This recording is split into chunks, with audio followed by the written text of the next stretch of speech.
and I have a wonderful researcher, and she and I had spent weeks, literally over 100 hours, putting together, doing the research, digging down, putting together what I think was a really good, serious, substantive debate, the debate that I think the country very much wanted. And 6 different topics, subsets in each topic, thoroughly researched what their positions were, what the quotes that I was going to use were. I compare it a little bit to putting together this perfect cake and the frosting and everything just right.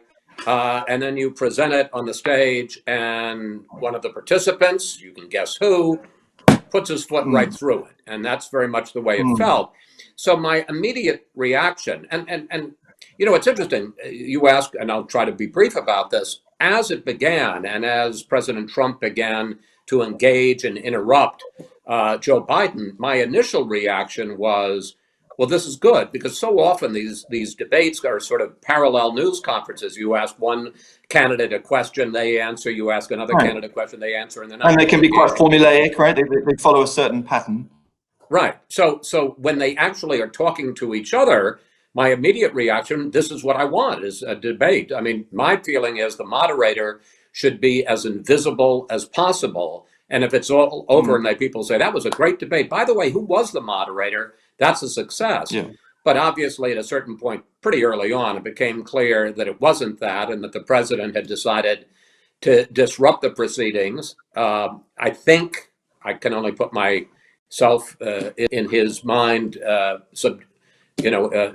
hypothetically, I think he thought that he was going to disrupt the event and rattle Joe Biden and throw him off, and that Biden would then have one of the senior moments the president accused him of. Right. But after that didn't work, he didn't go to plan B. In any case, when it was over, I felt quite disappointed because it was not what I had planned. But as time has gone on, I've increasingly come to think that it was actually quite a successful debate, because in the end, what are these events about? They're trying to clarify the choice for people. And if you believe the polls, there's been a whole lot of clarifying that has gone on. Well, indeed. I mean, his poll numbers have sunk pretty precipitously, haven't they, since that night? And you said you don't think he had a plan B. I mean, do you think there was any kind of tactical plan going into it, other than just to make a noise and to rattle Biden's cage? Well, but that's a strategy. You can argue whether it was a good one or not, but I think the thought was, I'm going to dominate him, I'm going to throw him off, and he'll have a senior moment, and I'll be able to show the country that the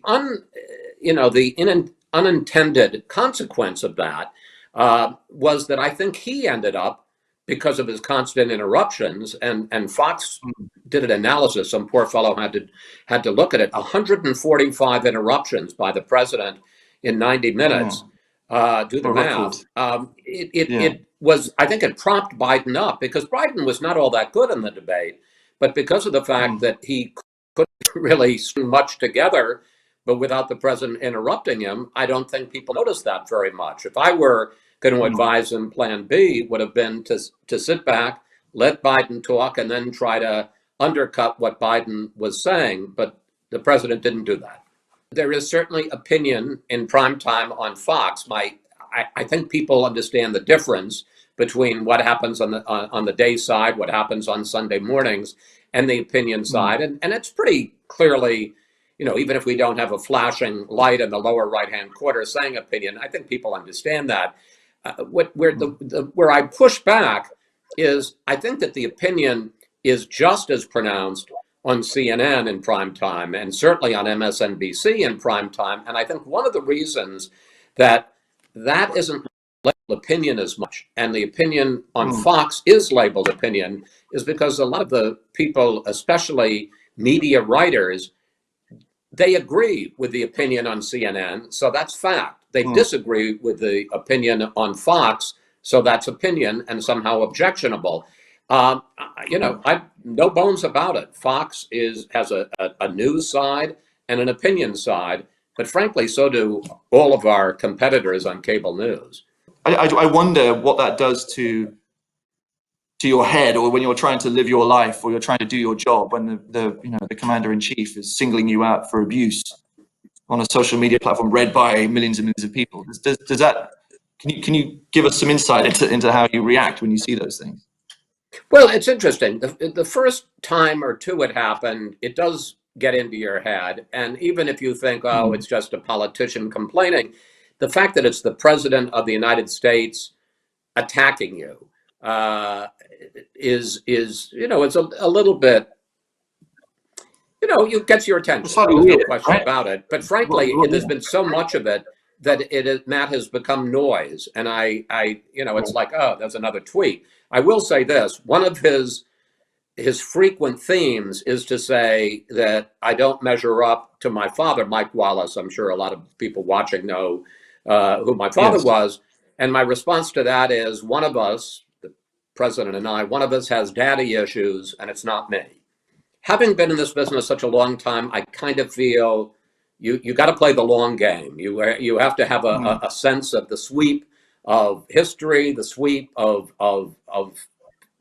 fads, conventions, moments in a country's life, and that the truth will out, and people who may at this point just want to hear arguments and facts they agree with will come back to wanting a more objective reality at some point. That's what keeps me going. So many of us were so wrong about 4 years ago. I remember we all meeting in the executive suite at Fox on election night about 5:30, and the exit polls were out, and they didn't say Hillary's going to win, but anybody who with a lick of sense saw that that's what they were saying. Hillary's going to win. She didn't win, so you have to take everything with an enormous grain of salt. There's no question in my mind that Biden is ahead now. He's acting that way. Trump is acting that way. All the polls seem to be indicating that. We still have, as of yesterday, 3 weeks. A lot can happen. I think it was in the final 3 weeks of the last campaign in 2016 that Trump made up a lot of ground. In terms of whether it'll be settled that night, I just hope for a landslide. Either way, whether it's a Biden landslide or a Trump landslide, that something that is so conclusive that there can't be any talk of ballots being harvested or voter suppression on either side, and that we're able to say this is the president of the United States.